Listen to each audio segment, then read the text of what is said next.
Hello friends, through this video I would like to discuss a sample question paper of economics. Though the written answers are available on different websites in different formats, but through this question paper discussion I would like to have a discussion sort of thing on the sample paper. Okay, so we start with a sample paper issued by CBSE for class 12th economics. Children, first we have the general instruction. I would like to request you to use your 15 minutes very properly for the reading out of these general instruction. कभी कभी ऐसा होता है कि हम छोटे छोटे instructions ध्यान से नहीं पढ़ पाते हैं जल्दबाजी में, because sitting in the examination room बहुत सारी चीज़ें हमारे दिमाग में चल रही होती हैं। हमारा मेन फोकस जो होता है वो क्वेश्चन के ऊपर होता है एंड हम इनको छोड़ देते हैं या फिर इनको स्किप कर देते हैं या इनको ध्यान से नहीं पढ़ते हैं। But these general instructions are really very very important. एक एक इंस्ट्रक्शन को ध्यान से पढ़िए, कौन सा क्वेश्चन में कितने वर्ड लिमिट का आंसर लिखना है उतना लिखिए, stick to the word limit, restrict your time so that you can complete your question paper in time.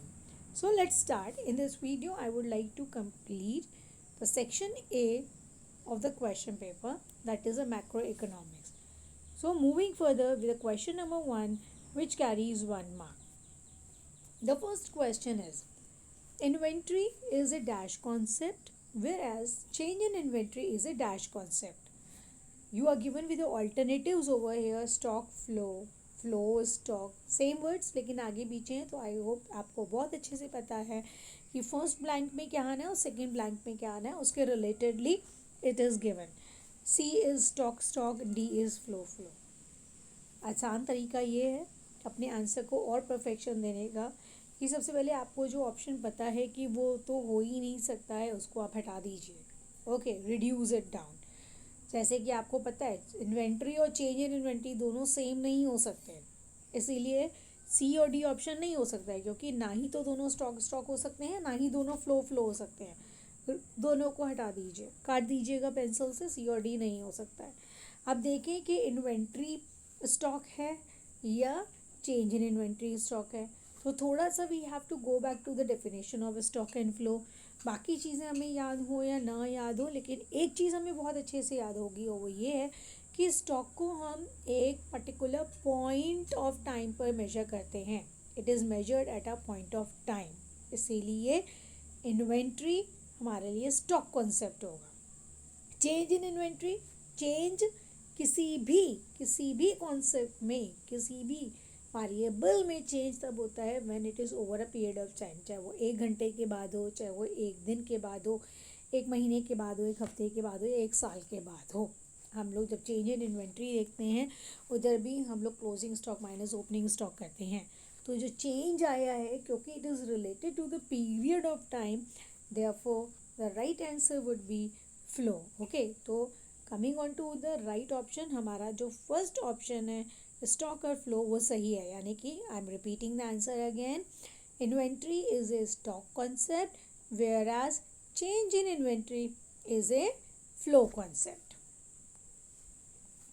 इसी का ऑप्शनल क्वेश्चन था, if in an economy the value of net factor income from abroad is ₹200 crores and the value of factor income to abroad is 40 crores. Identify the value of factor income from abroad. Okay, 1 minute का calculative question है ये। आपको formula अच्छे से पता होना चाहिए, बहुत इजी लैंग्वेज में, या जो हम जो रीडिंग टर्म्स में हम इसको लर्न करते हैं, हम बोलते हैं NFIA, net factor from income, net factor income from abroad is equal to FIFA minus FITA. Okay, FIFA that is factor income from abroad, जो इनकम आ रही है उसको ऐड करते हैं, फैक्टर इनकम टू अब्रॉड यानी कि जो इनकम जा रही है उसको माइनस करते हैं। एक बार फिर से फॉर्मूला रिवाइज करते हैं, NFIA is equal to FIFA minus FITA. अब आपको कुछ नहीं करना है, the values that is given to you आप उस फॉर्मूले में वैल्यूज रख दीजिए। NFIA आपको 200 दिया हुआ है, फीफा आपको निकालना है, फैक्टर इनकम फ्रॉम अब्रॉड आपको निकालना है, माइनस फीटा जो कि 40 दिया हुआ है उसको पुट कर दीजिए। अब इक्वेशन देखेंगे तो आपकी इक्वेशन आ जाएगी 200 इज इक्वल टू फीफा -40। -40 को आप इक्वेशन के अदर साइड अगर ले जाएंगे तो उधर जाके वो प्लस हो जाएगा, यानी कि 200 + 40, 200 + 40 इक्वल टू 240 एंड अकॉर्डिंगली हमारा आंसर जो हो जाता है that is 240 crore, option number C. Second question था, आगे 1 मार्क का क्वेश्चन है, फिलअप फॉर्म में है, options are given. In the present COVID-19 times, many economists have raised their concerns that Indian economy have to face a deflationary situation due to a reduced economic activities in India. Suppose you are a member of a high-powered committee constituted by Reserve Bank of India (RBI). You have suggested that as a supervisor of commercial bank, dash of the money supply be ensured by the Reserve Bank of India. Now, sorry, you already know or you must know कि जब हम बात करते हैं deflationary situation की, it is the time period when the economic activities are going down. हमारी सारी आर्थिक गतिविधियाँ जो हैं वो नीचे की तरफ जा रही हैं। It is the time when the government, the monetary policies, the financial institution, उन सब का दायित्व बन जाता है, it becomes your responsibility to push up the economic activities को बढ़ाना है। तो अगर ऐसे में आप किसी कमर्शियल बैंक के सुपरवाइज़र हैं तो आप क्या करेंगे? आप चाहते हैं इकोनॉमिक एक्टिविटीज़ बढ़ें। इकोनॉमिक एक्टिविटीज़ बढ़ाने के लिए आपको लोगों को पैसा देना होगा। लोगों को पैसा देना होगा का मतलब you have to give them more credit, so more money should be release. ज़्यादा से ज़्यादा मनी सप्लाई रिलीज़ होनी चाहिए, इकनॉमी में पैसा जाना चाहिए, तब जाके इकोनॉमिक एक्टिविटी जो है वो डिफ्लेशनरी सिचुएशन से बाहर आएंगी। So we have over here, हमारा जो करेक्ट ऑप्शन हो जाएगा that is release. Yes, you have suggested that the supervisor of commercial banks, as a supervisor of commercial bank, release of money supply be ensured by RBI. Question number 3. Supply of money refers to, 4 options are given to you. जब भी ऐसा कोई question आता है तो this is like a definitional sort of question. कुछ terms ऐसे होते हैं इकोनॉमिक्स में जब हम पढ़ते हैं कि उनको डेफिनेशन हमको लर्न करनी है, समझनी तो है ही है बट हमको लर्न करनी है। एंड उस लर्न करने में हमको ऑप्शन नंबर ए दिया हुआ है, currency held by the public. Number 2, currency held by the reserve bank of India.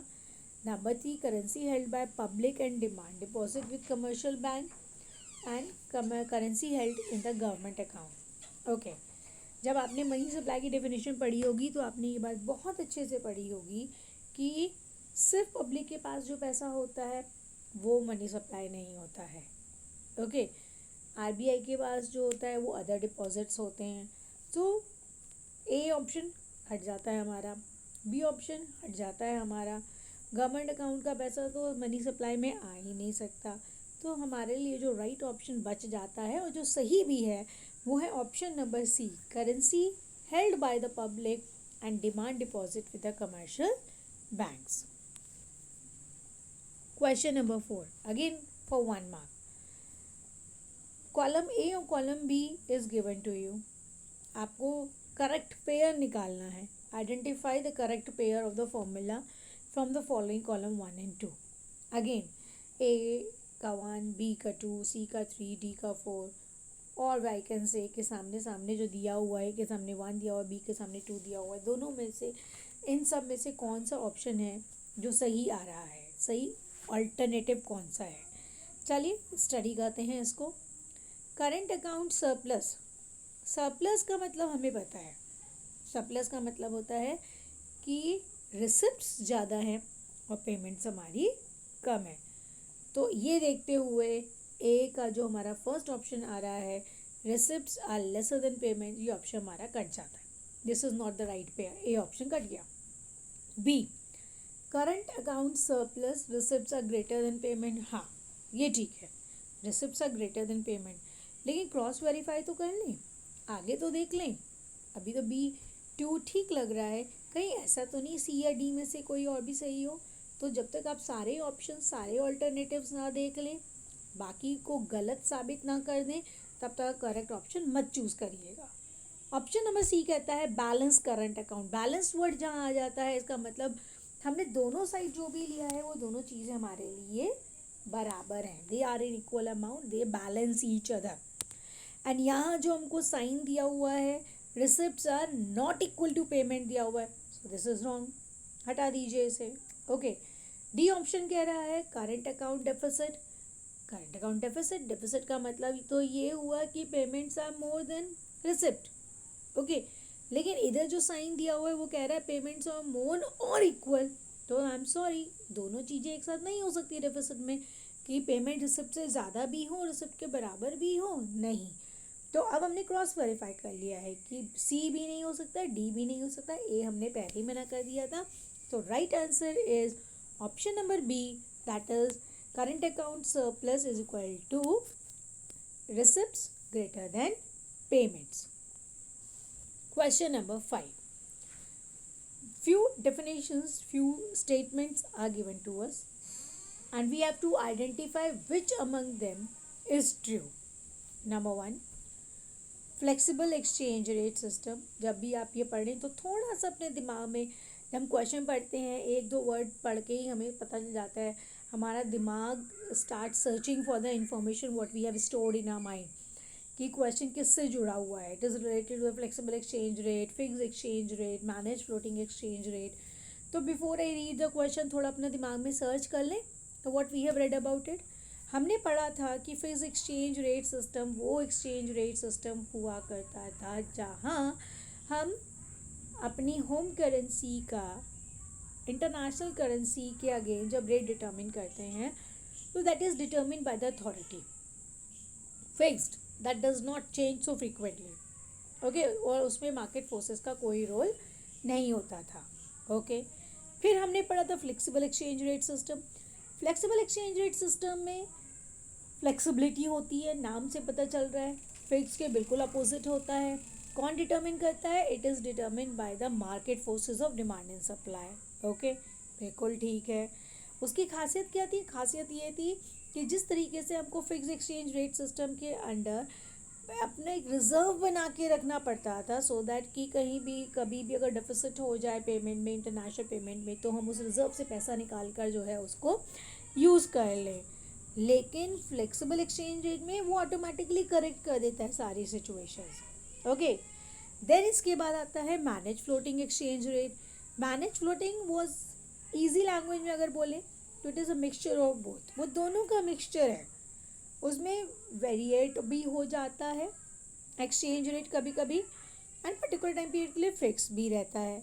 Okay, हाँ, इजाज़त होती है, बट किसको इजाज़त होती है उसके बीच में आकर इंटरफेयर करने की? अभी गवर्नमेंट को तो नहीं हो सकती है, government has nothing to do with the monetary affair, it is only the central bank that can interfere and can have a control over it. Okay, चले, अब ये सारी चीज़ें दिमाग में रखने के बाद हम अपना क्वेश्चन पढ़ेंगे। हमेशा जब भी आप क्वेश्चन पढ़ें, अपने दिमाग के सारी इंफॉर्मेशन को थोड़ा सा try to shuffle them up and bring it in front of you कि what is required that is asked to you. Question first option कह रहा है आपसे, the flexible exchange rate system gives the government more flexibility to maintain large stock of foreign exchange reserve. Oh, does not seem right because अभी तो हमने पढ़ा कि flexible exchange rate system में गवर्नमेंट को एक्सचेंज रिजर्व रखने की आवश्यकता नहीं है, they don't need to maintain it. Okay, तो ये तो गलत लग रहा है। Moving on to the next, in manage floating exchange rate system the government intervenes to buy and sell securities. Manage floating में इंटरवीन तो होता है, इंटरवेंशन तो होता है, बट गवर्नमेंट का नहीं होता है। काट दीजिए इसको, बी भी नहीं हो सकता है। सी वाला कह रहा है in manage floating exchange rate system the central bank intervene to moderate the exchange rate fluctuation.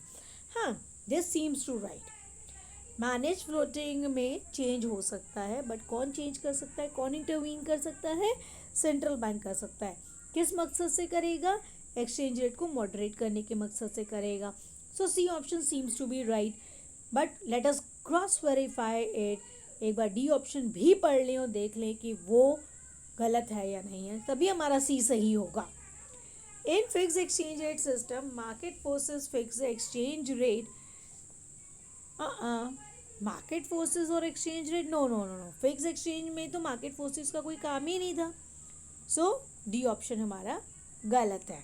So we come to a conclusion कि the right option is number C only, that is manage floating exchange rate system.